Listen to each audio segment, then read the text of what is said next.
Dans un monde dominé par la précipitation, l'angoisse et l'invective, nous vous proposons « Je veux juste comprendre ».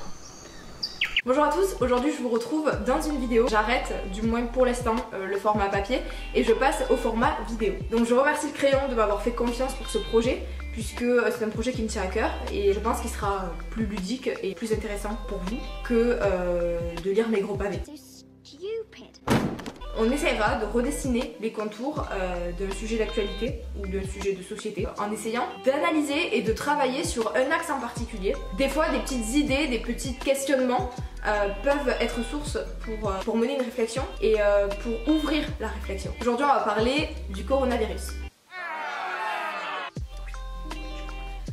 J'ai mes notes avec moi parce qu'il y a beaucoup de choses à dire. Pourquoi les Français n'obéissent pas aux directives qui ont été données par le gouvernement? Il s'agit de mesures de confinement. Je vous demande de rester chez vous.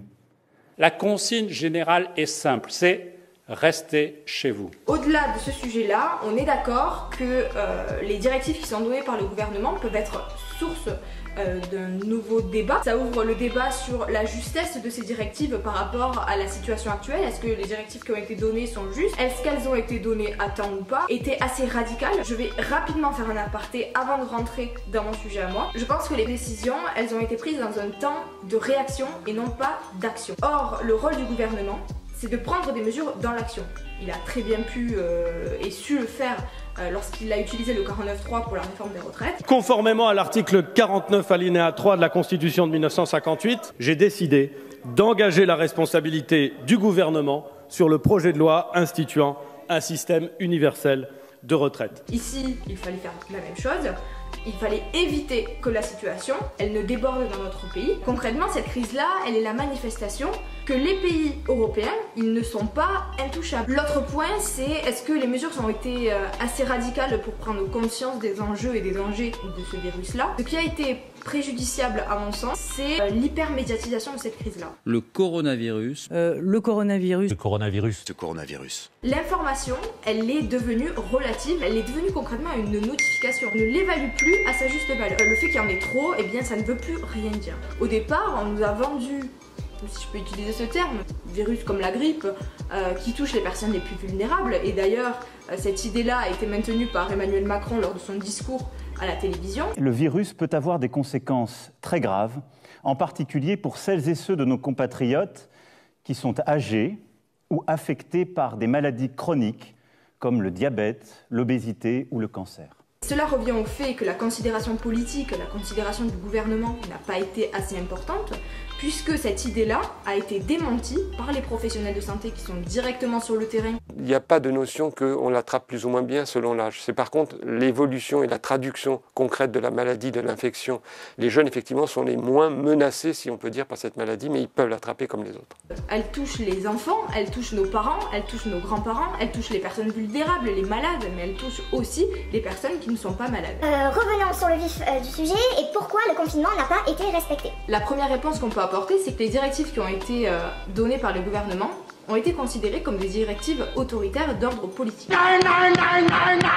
Comprenons ici que la crise, elle est d'ordre sanitaire. Et si on veut caricaturer, je prends la citation de Nekfeu qui dit « L'Européen oublie trop souvent qu'il n'est rien face à la nature qui reprend ses droits. » C'est la nature qui s'impose, c'est à nous, c'est pas un motif politique, c'est quelque chose que il faut gérer, c'est un fait exogène. On veut rester en bonne santé, donc on doit l'endiguer. De fait, le seul pouvoir légitime, la seule voie légitime ici dans l'espace public qui est capable d'élaborer des directives, de les promulguer et de les faire respecter, c'est le gouvernement. La règle, ça a été le confinement. Il s'agit de mesures de confinement. Ce qui gêne les Français avec le confinement, c'est qu'ils sont privés de liberté et ils ne peuvent pas vivre leur liberté. La France, elle n'a pas n'importe quelle histoire. Toute notre histoire, elle se base sur des luttes, sur l'idée de gagner la liberté, de s'émanciper du pouvoir politique qui est très centralisé. Les rébellions qu'il y a eu, 1789, 1830, 1848, on va pas refaire l'histoire, mais ce sont des rébellions pour gagner la liberté et pour s'émanciper du pouvoir. Dernièrement, on pourrait expliquer ce refus d'obéir, ce refus de vivre confiné par les liens familiaux. Pourquoi? La question, c'est de se dire pourquoi en Chine, en Italie, en Espagne, le confinement il est respecté, les citoyens sont plus disciplinés envers le pouvoir politique. Peut-être qu'en France, les liens familiaux, ils sont plus distanciés. Le français, il serait plus émancipé de sa structure familiale. En Italie, si je ne me trompe pas, comme en Espagne, les liens familiaux, ils sont bien plus ancrés. Il y a vraiment cette idée, cet esprit famille. Pour avoir voyagé plusieurs fois en Espagne, les Espagnols, ils ont cet esprit très famille.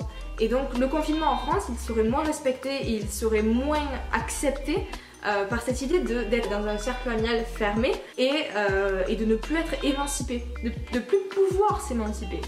De fait, le français a plus de mal à s'adapter et à l'accepter. Voilà. Voilà, donc ça c'était ma réflexion. En tout cas, j'espère que ça vous aura plu. Peut-être que d'ici 6 mois, on pourra aller boire un coup en terrasse. Plus sérieusement, protégez-vous, votre famille et votre entourage.